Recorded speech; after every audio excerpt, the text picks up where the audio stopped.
Jumlah orang yang berada di dalam lift berusaha tenang sesaat setelah lift di gedung BRI 2 Sudirman, Jakarta Selatan meluncur dari lantai 3 ke lantai dasar Jumat siang. Dalam video amatir yang diterima redaksi Trans 7, nampak salah satu penumpang mengalami luka, sementara penumpang lain berusaha meminta bantuan kepada petugas. Setelah 15 menit menunggu, akhirnya pihak keamanan berhasil membuka pintu lift dan mengevakuasi sejumlah orang yang berada di dalamnya.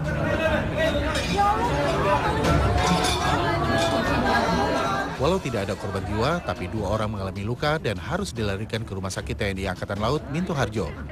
Saat kejadian, para karyawan akan turun untuk menunaikan sholat Jumat dan istirahat makan siang. Namun saat di lantai 3, lift meluncur ke lantai dasar. Belum diketahui penyebab pasti jatuhnya lift. Hingga kini, belum ada keterangan resmi baik dari pihak kepolisian maupun penanggung jawab.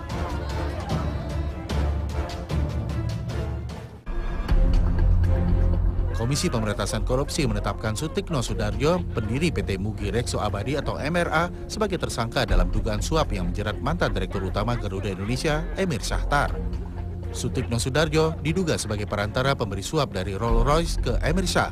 Berdasarkan pemeriksaan KPK, pendiri PT MRA ini menjadi konsultan penjualan pesawat Airbus dan mesin buatan Rolls-Royce di Indonesia. SS yang dalam kasus ini berada dalam posisi sebagai BO atau Beneficial Owner dari Connaught Pte Ltd. Posisinya adalah Connaught perusahaan ini memiliki hubungan dengan perusahaan Airbus, SAS dan Rolls-Royce PLC sebagai konsultan dalam bisnis penjualan pesawat dan mesin pesawat di Indonesia. Dalam kasus suap pembelian pesawat dan mesin ini, Syahtar diduga menerima suap senilai 20 miliar rupiah serta barang senilai 2 juta dolar Amerika yang tersebar di Singapura dan Indonesia. Saat ini, kedua tersangka telah dicekal keluar dari Indonesia. Selain itu, KPK mencekal 3 saksi, yaitu Hadi Noto Sudikno, Agus Wahyudo, dan Seliwati Raharja. Zat adiktif diketemukan dalam tubuh balita berusia 5 bulan. Mirisnya, RI, ibu balita, tidak menduga sabu-sabu yang dia konsumsi masuk ke dalam tubuh bayi melalui ASI. RI mengkonsumsi sabu-sabu bersama DH suaminya sejak 2 bulan lalu. Petugas masih berupaya agar kondisi bayi kembali normal, sedangkan RI menjalani rehabilitasi.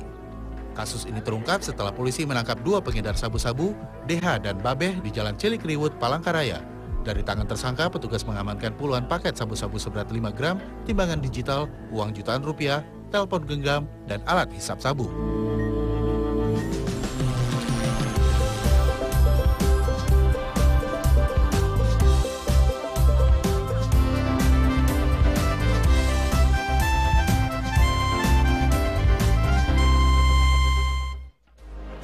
Selamat pagi! Selamat pagi Anissa! Selamat pagi Rio! Dan buat pemirsa atau warga Amerika juga selamat ya. Selamat pagi juga. Selamat juga karena punya presiden baru. Akhirnya dilantik loh. Iya benar. Jadi Donald Trump dan juga Mike Pence kemarin resmi dilantik menjadi presiden dan wakil presiden Amerika Serikat. Nah, yuk kemarin tuh inaugurasi dihadirin banyak orang penting nih. Ada George Bush Junior dan istrinya. Terus ada Hillary juga dengan bareng Bill Clinton. Dan yang pastinya ada Barack Obama dan Michelle Obama juga. Jadi beberapa mantan presiden ini datang ke acara pelantikan ini. Iya, dan juga rivalnya juga di pemilihan presiden kemarin kan ada Hillary. Ya? Iya. Dan yang pasti proses sumpah jabatan ini berlangsung cukup hikmat, tapi sayangnya sekitar 2 km dari lokasi pelantikan ini justru diwarnai bentrokan dan sejumlah pengrusakan mobil, toko. Dan mungkin ini orang-orang yang nggak suka sama Trump kali ya. Ya padahal pas Obama 2 periode kemarin pas inaugurasi sih baik-baik aja ya. Nah nggak itu aja pemirsa, ternyata juga kemarin pas inaugurasi ada 90 peserta aksi yang ditangkap. Untuk seperti apa sih melihat jalannya upacara pelantikan ini dia liputannya. I, Donald John Trump, do solemnly swear. I, Donald John Trump, do solemnly swear. That I will faithfully execute. That I will faithfully execute. The office of President of the United States. The office of President of the United States. And will, to the best of my ability. And will, to the best of my ability. Preserve, protect, and defend. Preserve, protect, and defend the Constitution of the United States. The Constitution of the United States. So help me God. So help me God. Congratulations, Mr. President. Jumat 20 Januari 2017 menjadi hari bersejarah bagi Amerika Serikat. Berlangsung di gedung Capitol, Donald Trump resmi menjadi Presiden Amerika Serikat ke-45. Mike Pence, sang wakil presiden, mengambil sumpah pertama, kemudian baru dilanjutkan oleh Trump. Proses pengucapan janji dipimpin oleh Ketua Mahkamah Agung John Roberts. Usai mengucapkan janji, proses pelantikan dilanjutkan dengan pidato. Selama 18 menit, Donald Trump berjanji akan membawa kembali Amerika ke masa kejayaannya. Together, we will make America strong again. We will make America wealthy again. We will make America proud again. We will make America safe again. And yes, together, we will make America great again. Thank you, God bless you, and God bless America. Sayangnya, proses pelantikan Trump diwarnai oleh aksi protes yang dilakukan oleh sejumlah massa anti-Trump. Massa bentrok dengan polisi Washington DC. Ratusan aktivis anti-Trump dengan berpakaian serba hitam menghancurkan pertokoan serta jendela mobil selama prosesi menuju pelantikan Donald Trump sebagai Presiden Amerika Serikat. Polisi anti huru-hara pun diturunkan untuk mengamankan kerusuhan. Kerumunan meneriakkan slogan anti-Trump dan membawa poster bertuliskan "Make Racist Afraid Again". Sebagai kerumunan massa, akhirnya dibubarkan oleh polisi sekitar 90 menit sebelum Trump dilantik di gedung Capitol yang berjarak 2,4 km dari lokasi pelantikan. Donald Trump berhasil menjadi presiden ke-45 setelah mengalahkan rival terkuatnya Hillary Clinton pada pemilihan presiden 8 November silam. Kemenangan Trump pada pemilu memicu gelombang protes di sejumlah negara bagian, terutama negara bagian yang mendukung Hillary Clinton.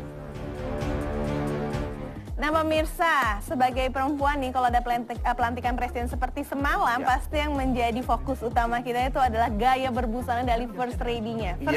Iya bener dong. Si Melania Trump. Tadi malam mereka, dia tampil cantik banget ya, pakai gaun karya Ralph Lauren. Anggun banget. Anggun banget, tapi ini sempat jadi teka-teki nih pemirsa soal gaya busana First Lady di hari pelantikan ini. Soalnya sempat tersiar kabar, ini ada beberapa nama desainer ya. Cuco deh Rio. Tahu dong, aku kan juga memperhatikan juga bajunya yang dipakai seperti apa. Pemerhati fashion juga ya. Pemerhati fashion juga. Cuman ya itu tadi ada beberapa nama desainer yang sempat menolak juga, nggak mau bikin baju buat Melania Trump. Ini siapa desainer yang menolak? Rezeki nomplok loh. Iya sayang banget ya, padahal sebenarnya namanya rezeki itu kan nggak boleh ditolak ya. Tapi tadi malam Melania Trump tampil sangat memukau nih pemirsa dengan gaun yang tadi rancangan Ralph Lauren itu yang akhirnya setuju ya karena udah langganan juga mungkin. Langganan lagi, dapat diskon tuh pasti.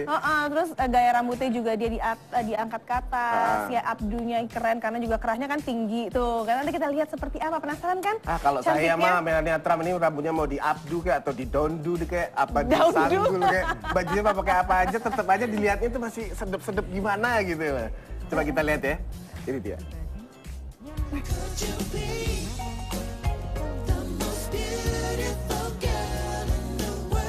Melania Trump akhirnya menjawab teka-teki siapa desainer yang akan mendandaninya. Nama dua desainer dunia Ralph Lauren dan Karl Lagerfeld sempat muncul dalam urutan atas desainer yang akan mendandani istri Presiden terpilih Donald Trump. Melania Trump menjatuhkan pilihannya pada Ralph Lauren. Melania Trump hadir di hari inaugurasi dengan menggunakan gaun berwarna biru muda polos dengan detail di bagian bahunya. Gaun yang dipakai memiliki detail kerah tinggi dan lebar serta potongan lengan 7/8. Gaun ini terbilang sedikit berbeda dengan gaun pilihan Melania Trump selama ini. Gaun ini terbilang sopan untuk mantan model kelahiran Slovenia yang gemar menggunakan gaun seksi dan sedikit terbuka. Gaun biru Ralph Lauren ini dipadukan dengan sarung tangan panjang berwarna senada yang menutup sampai ke lengan baju longgarnya. Sepatu pumps berwarna biru muda polos juga dipasangkan dengan gaun pilihannya. Gaya anggun ibu negara ini juga terlihat dari gaya rambut abdonya. Gaya crop jaket kerah tinggi ini memang sesuai dipadukan dengan rambut abdo untuk menonjolkan detail busana dan sedikit lehernya. Akan terlihat aneh jika Melania membiarkan rambutnya tergerai saat mengenakan gaun ini. Banyak orang yang beranggapan memilih gaun Ralph Lauren adalah hal yang tepat karena Lauren adalah desainer Amerika. Banyak orang yang beranggapan seorang ibu negara Amerika seharusnya menggunakan busana-busana karya desainer lokal Amerika. Desainer Ralph Lauren sejak kampanye hingga inaugurasi, rancangannya selalu dikenakan istri Donald Trump, Melania Trump, bahkan semua anggota keluarga Trump. Ralph Lauren adalah perancang busana asal New York, Amerika yang ikonis, yaitu baju berkerah bernama polo shirt dengan ikon pria yang sedang berkuda sejak 1967. Rancangan Lauren selalu laris manis dan kerap digunakan tokoh terkenal, salah satunya Michelle Obama. Satu lagi desainer yang menjadi langganan Melania, yakni Karl Lagerfeld. Merancang busana Melania adalah yang pertama kali bagi desainer asal Jerman ini. Namun karir Lagerfeld dalam dunia fashion tidak diragukan lagi. Selain menjadi perancang merek Chanel, kini ia merancang busana untuk perusahaannya sendiri bernama Karl Lagerfeld. Seperti Lauren, Lagerfeld juga merambah berbagai bisnis seperti jam tangan, parfum, dan sepatu. Melania Trump memang tidak pernah luput dari perhatian publik. Dalam usianya yang tidak lagi muda tetapi tetap cantik dengan profesi yang pernah digelutinya sebagai model, ia selalu tampak mewah dan elegan. Saat menghadiri pidato kemenangan Trump misalnya, Melania menggunakan jumpsuit sutra putih karya Ralph Lauren. Dalam waktu semalam saja, duplikat gaun itu habis terjual seharga $4.000 Amerika atau sekitar 52 juta rupiah. Tim Liputan Trans 7.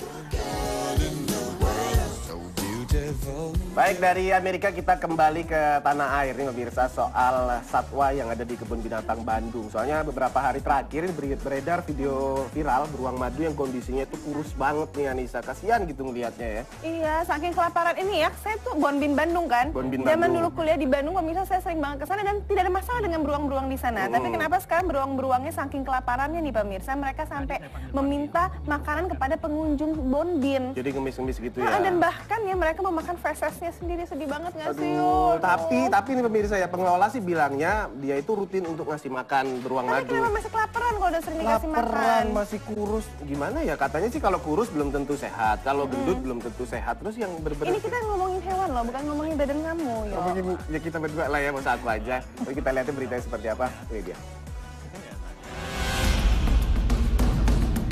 Video ini diambil oleh tim investigasi Yayasan Scorpion Indonesia pada pertengahan 2016. Rekaman menunjukkan perilaku beruang yang kelaparan mengemis makanan dan seekor beruang kurus yang memakan fesesnya sendiri. Kebun Binatang Bandung memiliki 11 ekor beruang madu yang ditempatkan di 2 kandang dan salah satu diantaranya dikarantina karena kekurangan kandang. Sebagian beruang adalah sumbangan warga dan sebagian lain hasil proses pengembangbiakan. Seekor beruang yang terlihat kurus ini bernama Kardit, berumur lebih dari 20 tahun. Pengelola mengaku memberi makan beruang 2 kali sehari. Dari 11 itu justru kalau ukuran sehat, saya katakan semua sehat. Ya.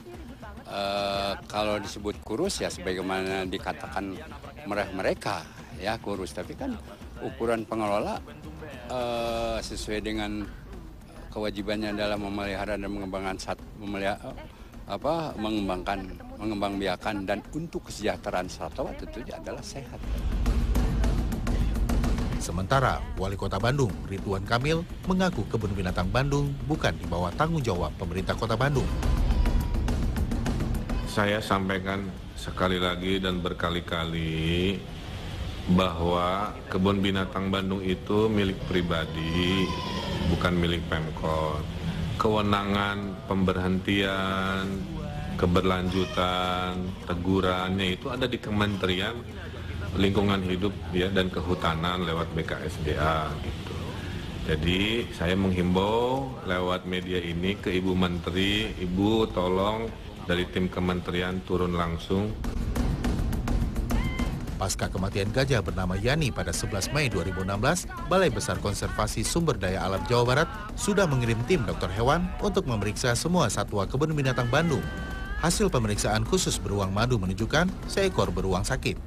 BBKSDA Jawa Barat kembali menurunkan tim untuk melakukan pemeriksaan semua satwa serta proses pengelolaan dan pemeliharaan satwa. BBKSDA baru akan mengambil dan menyampaikan kesimpulan pada Senin pekan depan. Tim Liputan Trans 7.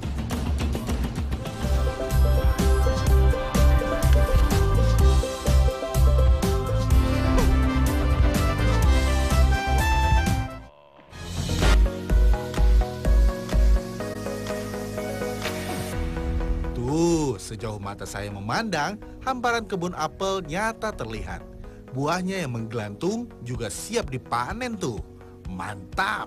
Panen buah apel bukan perkara sulit. Cukup cari buah yang sudah masak.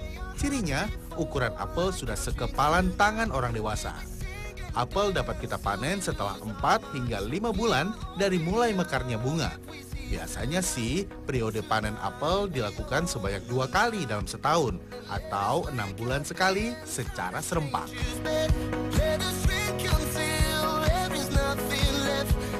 Ini lumayan nih Pak ya, hasilnya bentar lagi penuh.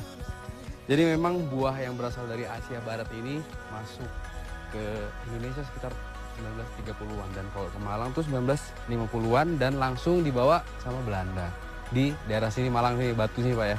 Iya. Memang ketinggiannya pas ya? Sekitar 1.200. 1.200. Berarti dia butuh yang sejuk-sejuk. Ya. Biar perkembangannya mantap. Kita cari lagi Pak. She's okay, and I'm alright. Oh ya pemirsa, jika apel ditanam pada ketinggian dan suhu yang pas sekitar 17 hingga 22 derajat Celcius, diperkirakan sekali panen setiap pohonnya mampu menghasilkan 6-15 kg. Tinggal dihitung saja, ada berapa pohon yang dipanen. Luar biasa kan untungnya? Ada beberapa jenis apel yang ditanam di daerah sini, yaitu apel jenis mana lagi yang asli dari Batu dan apel Ana.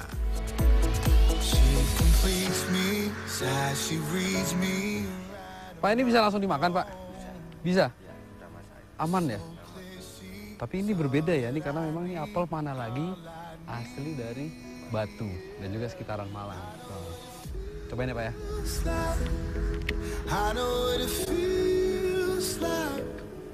Meskipun dia masih kecil begini tapi rasanya udah manis, tapi kadar airnya lebih sedikit ya Pak ya, daripada yang apel Ana seperti ini. Coba.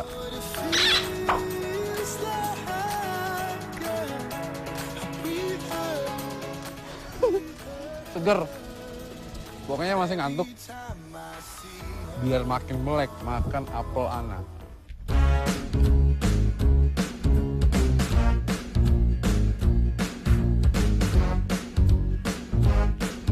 Ini Mas apelnya diantar ke pengolahan. Oh, pengolahan? Iya. Lah, terus Bapak?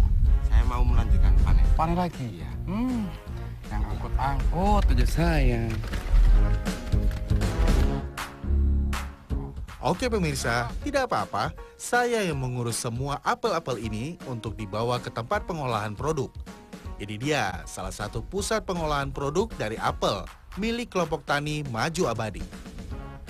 Nah, sebelum diolah, apel-apel harus bersih dulu. Bersihkan dengan air mengalir sambil terus diusap agar obat anti hamanya luntur.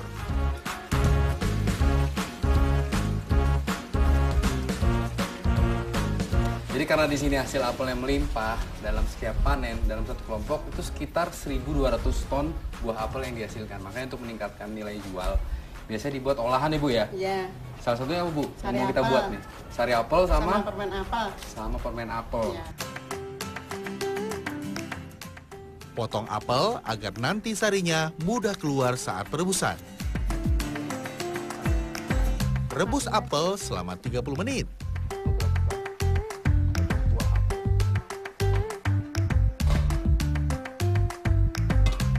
Nah, setelah mendidih, potongan-potongan apel ini kita angkat semua dan hanya menyisakan sisa perebusan atau sarinya saja. Oh ya pemirsa, usahakan untuk benar-benar meniriskan air sari apel pada saat pemisahan buah apel ini, agar sari apel tidak terbuang percuma. Sambil tetap direbus, kita masukkan gula pasir, citrusur, kemudian natrium benzoat, dan terakhir sedikit pewarna minuman. Aduk-aduk sampai semua bahan tercampur sempurna. Aduk selama 20 menit, lalu saring sari apelnya. Penyaringan bertujuan untuk membuang residu apel yang masih menempel.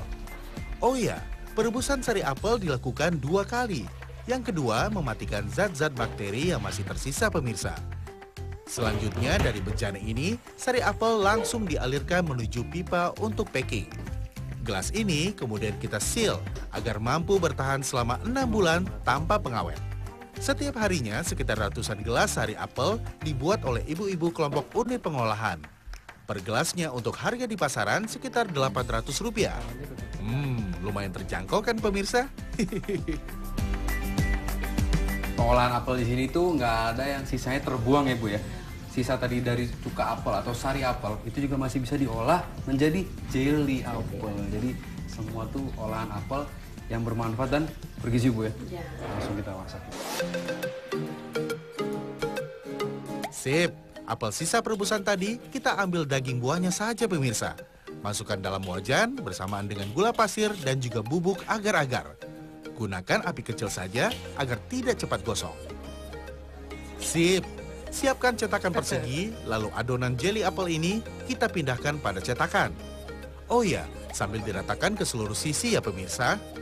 Jelly apel yang sudah dicetak ini masih harus menunggu sekitar 48 jam agar memiliki tekstur yang kering, padat, juga kenyal. Sebelum packing, kita potong-potong dahulu seukuran dadu pemirsa. Selanjutnya, beri gula pada permukaan jelly.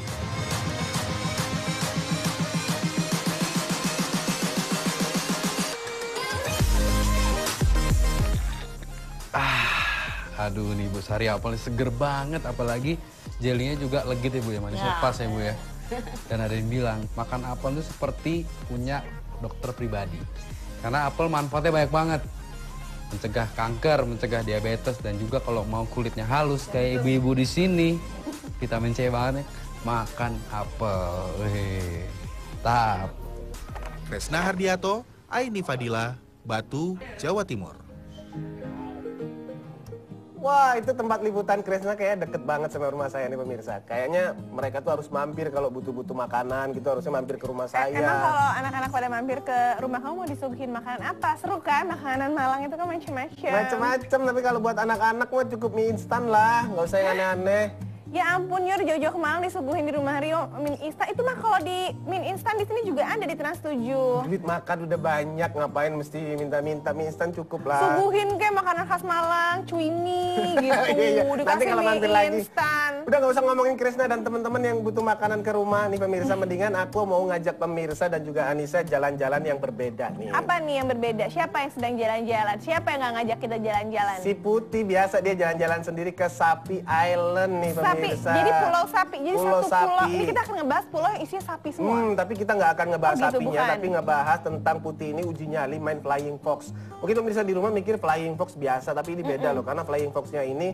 menghubungkan dari pulau satu ke pulau yang lainnya. Jadi maksudnya menghubung dua pulau, artinya dia merosot, berseluncur di atas laut. Iya. Itu jaraknya berapa meter, Yo? Ya kalau dari ukuran meteran sih Seru, kurang ya? lebih kira-kira 250 meter, jauh loh. Wah, Putih ini ada aja tuh touring ya. Touring. Mobil jauh banget. Sekarang dia Flying Fox. Flying Fox, Wah, penasaran. gak cuman Flying Fox, abis itu dia ke Gaya Street. Gaya banget nih, mau nyobain ini Gaya namanya banget sih, street Putri. food. Enak banget kayaknya. Langsung kita lihat yuk. Putih silakan.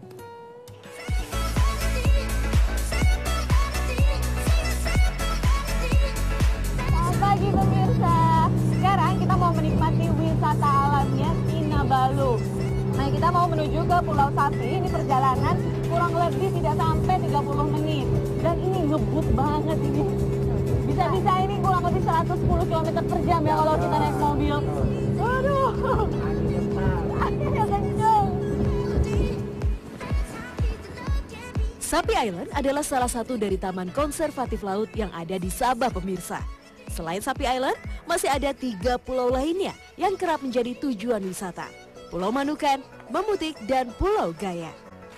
Nah, yang menjadi daya tarik di Pulau Sapi ini adalah pasir putihnya yang mempesona dan airnya yang jernih. Biasanya, pelancong datang ke Sapi Island tidak hanya untuk menghabiskan waktu menikmati pemandangannya saja, atau sekedar berjemur di bawah terik matahari, tetapi juga berlatih diving dan snorkeling.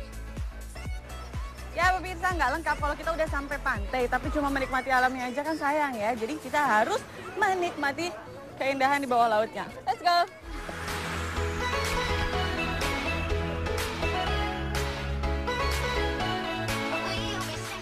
Wow, ikannya banyak sekali ya. Hanya memberikan sedikit roti saja, ikan langsung menyerbu. Cantiknya terumbu karang dan hilir mudik ikan sukses menyejukkan mata. Lokasi yang saya pilih ini tidak lebih dari 2 meter loh. Tapi pemandangan biota lautnya jos. Ayo ikan, makan lagi yang banyak.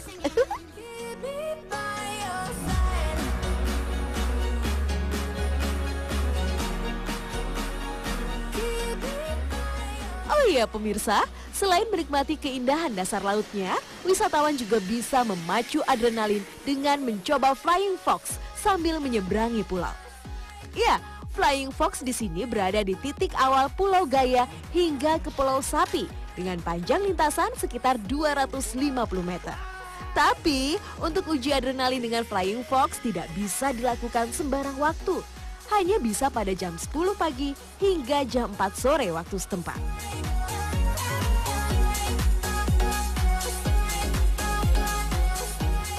Puas bermain air dan menikmati alam, saatnya menikmati sajian lainnya yang ada di kota Kinabalu. Apalagi pas banget nih, di akhir pekan seperti ini ada Sunday Market. Bertempat di Gaya Street, setiap hari Minggu pagi, arena ini selalu dipenuhi oleh para pedagang. Mulai dari pukul 6 hingga pukul 10 pagi, ada beragam makanan dan barang yang akan dijajakan. Mulai dari pakaian hingga tanaman.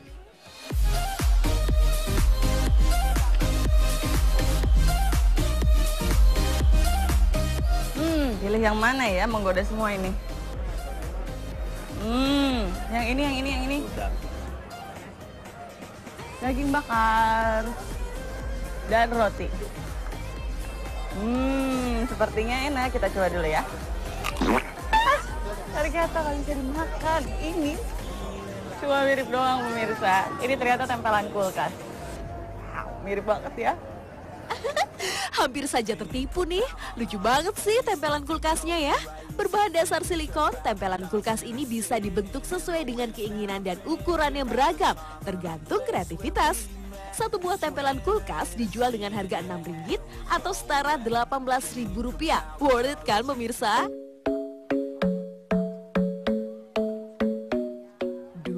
Perut udah mulai lapar lagi nih. Yuk, saatnya mencari makanan khas kota Kinabalu. Ini dia, nasi pulut. Biasanya masyarakat Melayu menggunakan beras pulut untuk dijadikan beragam jenis makanan tradisional. Di Indonesia, beras pulut dikenal dengan beras ketan. Enak. Ini dari beras ketan, dalamnya kacang yang sudah dihaluskan. Kacangnya kacang tanah ya, rasanya itu gurih dan agak manis-manis sedikit. Mantap. Satu buah nasi pulut hanya perlu merogoh kocek Rp2 saja atau setara dengan Rp6.000. Satu buah cukup untuk mengajar perut. Soalnya nasi ini lebih cepat membuat kenyang dibandingkan nasi biasanya karena lebih halus, kenyal dan padat. Tapi cepat kenyang tidak berlaku bagi saya karena masih banyak jajanan yang harus dicoba. Jelurut misalnya, bentuknya lucu ya pemirsa, panjang dan tipis.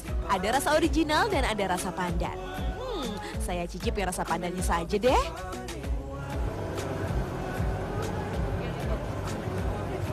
Rasanya hampir mirip kayak bubur sumsum, tapi ini lebih padat. Ada aroma pandannya yang ini. Ini rasa pandan soalnya. Satu buah jelurut dijual dengan harga 50 sen. Nikmat di lidah, pas di kantong. Sudah makan? Belum lengkap kalau belum minum. Ada minuman khas yang terbuat dari rumput laut. Cukup mengeluarkan 3,5 sen, sudah bisa meneguk minuman segar ini.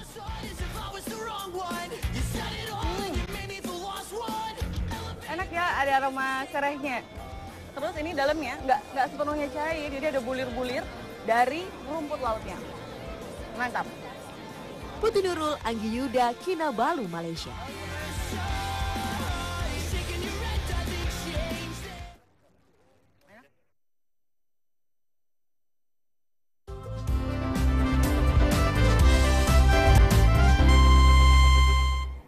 Ya pemirsa, tidak terasa sudah 1 jam kami menemani Anda. Sudah saatnya sekarang kita pamit. Ya, ketemu lagi besok di jam yang sama dengan informasi yang menarik lainnya bersama saya Indrawan. Dan saya Nisa Pohon. Jangan lupa tonton terus. Selamat pagi.